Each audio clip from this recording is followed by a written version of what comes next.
मैं इस वक्त जन सुराज पार्टी के सबसे चर्चित उम्मीदवारों में से एक प्रोफेसर डॉक्टर केसी सिन्हा के साथ हूं, जिनको जन सुराज पार्टी ने कुम्हरार सीट से, जो कि जहां से सुशील मोदी पहले जीते थे और जो बीजेपी की परंपरागत सीट है, वहां से उतारा है। देश के माने जाने मैथमेटिशियन हैं, 70 से ज्यादा किताबें लिख चुके हैं। बिहार बोर्ड में 10वीं और 12वीं में, जहां तक मेरी समझ है, शायद ही बिहार का कोई विद्यार्थी हो जो प्रोफेसर केसी सिन्हा की किताब को पढ़े बगैर 10वीं 12वीं या जेईई का एग्जाम दे सके।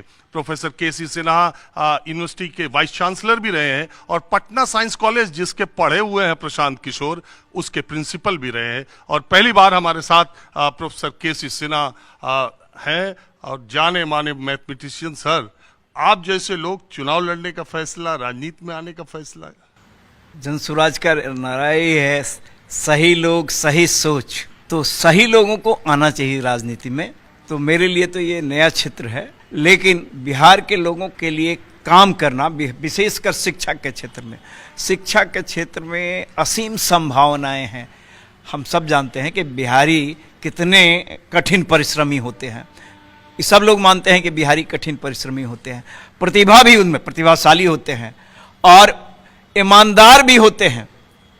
इसीलिए हम लोग देखते हैं कि जो तैयारी करने जाते हैं, दिल्ली में जाते हैं या और कहीं जाते हैं, छोटे से कमरे में रहते हैं, अपना खाना खुद बनाते हैं और उस परिस्थिति में एडजस्ट करते हैं और वहाँ से ज़्यादातर सफल होकर के आते हैं। तो अगर हम अपने आसपास यानी बिहार में ही गुणवत्तापूर्ण शिक्षा मुहैया करा दें, कॉम्पिटिटिव एग्ज़ाम जिनको देना है उनकी तैयारी भी सरकारी स्तर पर करा दें, अच्छी तैयारी, गुणवत्तापूर्ण शिक्षा मिल जाए, तो उनको बाहर जाने की ज़रूरत नहीं पड़ेगी और निश्चित रूप से उनको गुणवत्तापूर्ण शिक्षा मिलेगा, जो चाहिए वो मिलेगा। तो वो शिक्षा के क्षेत्र, जिस क्षेत्र में भी जाएं, वो एक्सेल करेंगे, शिखर पर पहुंचेंगे और बिहार को भी आगे ले जाएंगे। असीम संभावनाएं हैं शिक्षा के क्षेत्र में।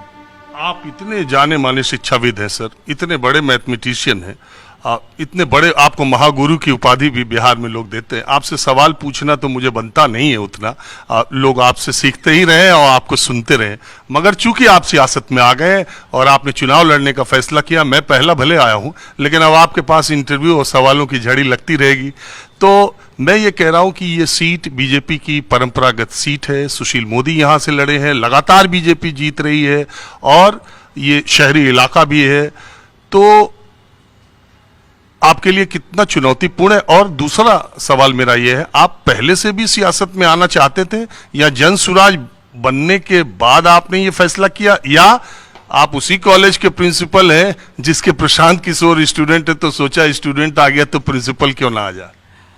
सियासत में आने का मेरा कोई इरादा तो नहीं था, लेकिन ये बिहार को आगे ले जाने के लिए उस कमेटी में, उस समिति में आने की ज़रूरत होती है जिसमें निर्णय आप ले सकें, यानी निर्णय को प्रभावित कर सकें कि क्या बेहतर होगा इसके लिए। मैं ये पूछना चाह रहा हूं कि प्रिंसिपल साहब ने अपने स्टूडेंट से कहा कि मुझे टिकट दो, मैं भी लड़ूंगा, या स्टूडेंट ने कहा कि नहीं सर, आप पहले आप ही चलिए? अच्छा लगा, इनका जो विजन है इस पार्टी का वो अच्छा लगा और निश्चित रूप से प्रशांत जी 91-93 में इंटरमीडिएट में science college, Patna science college में थे और इसी यूनिवर्सिटी के हम भी मैथ्स के प्रोफेसर थे, तो पहले से भी परिचित था।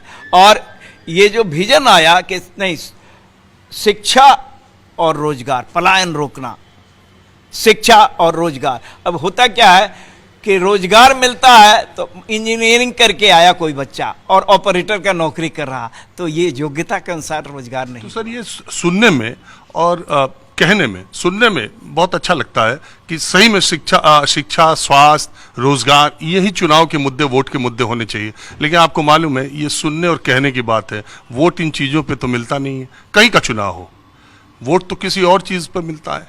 क्या आपको लगता है कि आप चुनाव के मुद्दे यहाँ तक लेके आएंगे? बिल्कुल कोशिश की जा रही है और निश्चित रूप से आज न कल यहाँ की जनता समझेगी। मुद्दों पर होना चाहिए, इस मुद्दे पर। और प्रतिभा तो सभी लोगों में है। निचले पायदान पर जो बच्चे हैं उनमें भी बहुत प्रतिभा है। हमने देखा है कि उनके प्रतिभा को ग्रामीण क्षेत्र के बच्चे जो हैं, कमज़ोर वर्ग के बच्चे जो हैं, उनमें प्रतिभा नहीं है, बहुत प्रतिभा है, लेकिन संसाधनों की कमी है। संसाधन उनको कैसे मुहैया कराया जा सकता है। और जैसे दिल्ली की बात हमने कहा, तो उनमें उनके पास इतना संसाधन नहीं है कि वहाँ जाकर तैयारी करें। तो आस-पास उनको जैसे स्कूलिंग अगर आसपास बहुत अच्छा स्कूल गुणवत्तापूर्ण शिक्षा दे दे। सरकारी स्कूल में हम लोग भी पढ़ते थे, तो गुणवत्तापूर्ण शिक्षा सरकारी स्कूल में भी मिल सकता है, लेकिन उसके लिए ये प्लानिंग, लॉन्ग टर्म प्लानिंग करना होगा और सोच विचार करके निर्णय लेना होगा। हमारे के शिक्षक भी बहुत मेहनती हैं, लेकिन उनका ट्रेनिंग करना होगा कि ऐसे बच्चों के बीच जाइए, इंटरेक्ट कीजिए, बच्चों को मोटिवेट कीजिए। पढ़ाने का जितना महत्व है, मोटिवेट करने का भी उतना ही महत्व है। तो अगर ये सब काम किया जाए, और यही काम करने के लिए हम इसमें आए हैं, और इनका विजन जो है वो हमको अच्छा लगा, इसलिए आए हैं।